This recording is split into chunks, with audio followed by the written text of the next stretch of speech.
بسم اللہ الرحمن الرحیم۔ شروع اللہ تعالیٰ کے ببرکت نام سے جو بڑا مہربان نہایت رحم کرنے والا ہے۔ محترم ناظرین، ذی الحجۃ الحرام کا برکتوں والا اور عظمت والا مہینہ شروع ہو چکا ہے۔ اس مہینے کی عظمتوں کے کیا کہنے کہ جس مہینے کے نام میں حج کی نسبت موجود ہے۔ ذی الحجہ حج والا مہینہ، یہ برکتوں والا مہینہ ہے اور اللہ تعالیٰ نے اسے حرمت والا بنایا ہے۔ 4 مہینے حرمت والے ہیں: ذی القعدہ، ذی الحجہ، محرم اور رجب۔ ان مہینوں میں جو خاص ذی الحجہ کا مہینہ ہے، اس کی رحمتوں کے کیا کہنے۔ اللہ تعالیٰ نے قرآن مجید میں اس مہینے کی 10 راتوں کی قسم بیان فرمائی۔ اس مہینے کی پہلی صبح جو فجر کی صبح ہے، اس کی قسم اٹھائی۔ چنانچہ 30ویں پارے میں سورۃ فجر میں ارشاد فرمایا، فجر کی قسم اور اس کی 10 راتوں کی قسم۔ یہاں فجر سے کیا مراد ہے؟ مفسرین لکھتے ہیں، یہاں فجر سے مراد ذی الحجہ کے مہینے کی پہلی صبح اور دوسرا قول یہ ہے کہ اس سے مراد 10 ذی الحجہ یعنی قربانی کا دن ہے، جو طواف و زیارہ کا دن ہے۔ جس دن حاجی مزدلفہ سے فارغ ہو کر پھر آگے منا کی طرف جاتے ہیں، تو اس 10 ذی الحجہ کی فجر کی قسم اللہ نے بیان فرمائی۔ اور 10 راتیں کون سی ہیں؟ حضرت عبداللہ ابن عباس رضی اللہ تعالیٰ عنہ فرماتے ہیں، یہ ذی الحجہ کی پہلی 10 راتیں ہیں۔ اللہ تعالیٰ فرماتا ہے، ان 10 راتوں کی قسم۔ یہ 10 راتیں اور ان سے متصل دن سب کے سب اللہ کی بارگاہ میں بڑے محبوب ہیں۔ ان ایام میں عبادت کرنا، ان ایام میں روزے رکھنا اور ان ایام میں شب بیداری کرنا، ان راتوں میں اللہ کا ذکر کرنا، یہ اللہ تعالیٰ کو بڑا محبوب ہے۔ حدیث مبارکہ ہے، بخاری شریف کی حدیث ہے، نبی پاک صلی اللہ علیہ وآلہ وسلم نے ارشاد فرمایا کہ حج کے 10 دنوں میں کیا گیا عمل اللہ کو بقیہ دنوں میں کیے جانے والے عمل سے زیادہ محبوب ہے۔ جو بقیہ سال میں عمل کیا جاتا ہے، اس کی بنسبت ان 10 دنوں میں جو عمل کیا جاتا ہے، وہ عمل اللہ تعالیٰ کو بہت زیادہ پسند ہے۔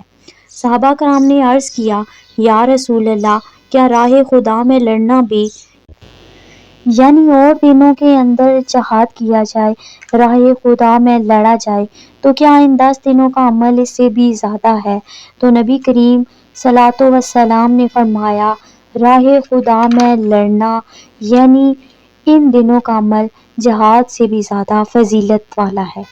پھر فرمایا، سوائے اس شخص کے جو اپنے جان و مال کے ساتھ نکلے اور دونوں میں سے کچھ بھی واپس نہ لائے، یعنی مال بھی اللہ کی راہ میں قربان ہو جائے اور جان بھی یعنی وہ شہید ہو جائے، تو اس کا ثواب اللہ کی بارگاہ میں زیادہ ہوگا۔ اس سے نیچے نیچے ہر عمل سے بڑھ کر محبوب عمل ان 10 دنوں کا ہے۔ ایک اور حدیث میں فرمایا، ترمذی شریف کی حدیث ہے اور بہت ہی پیاری حدیث ہے، اگر ہم اس حدیث مبارکہ کو اپنے دلوں میں اتار لیں تو اس کے مطابق عمل کرنے کا تہیہ کر لیں، تو یوں لکھ لیں کہ نیکیوں کے اعتبار سے ہماری موج ہو جائے۔ نبی پاک صلی اللہ علیہ وآلہ وسلم نے فرمایا کہ جن دنوں میں اللہ کی عبادت کی جاتی ہے، ان میں سے کوئی دن ذی الحجہ کے 10 دنوں سے زیادہ پسندیدہ نہیں۔ فرمایا کہ ان دنوں میں ہر دن کا روزہ 1 سال کے روزوں کے برابر ہے۔ ذی الحجہ کے پہلے 9 دن ہیں، 10 ذی الحجہ کا روزہ تو منع فرمایا ہے، اور اس کی ہر رات کا قیام یعنی جاگ کر عبادت کرنا لیلۃ القدر کے قیام کے برابر ہے۔ جیسا لیلۃ القدر میں بندہ جاگتا ہے، نماز پڑھتا ہے، عبادت کرتا ہے، جیسے اس رات کا ثواب ہے، ان 10 دنوں میں اللہ تعالیٰ یہ ثواب عطا کرتا ہے۔ سبحان اللہ! اگر ہم غور کریں تو 10 شب قدر مل جائیں، 10 شب قدر جیسی راتیں مل جائیں تو اس سے بڑھ کر اور کیا چاہیے؟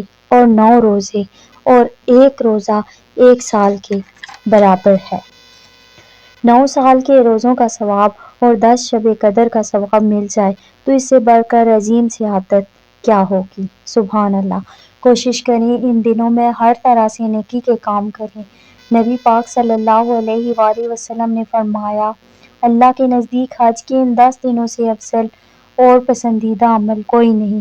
لہٰذا ان 10 دنوں میں یہ حدیث مبارکہ کے الفاظ ہیں، جو اذکار کریں: سبحان اللہ، الحمدللہ، لا الہ الا اللہ، اللہ اکبر، کثرت سے ان کا ورد کریں، زیادہ سے زیادہ تکبیرات پڑھیں، خوش دلی کے ساتھ قربانی کریں۔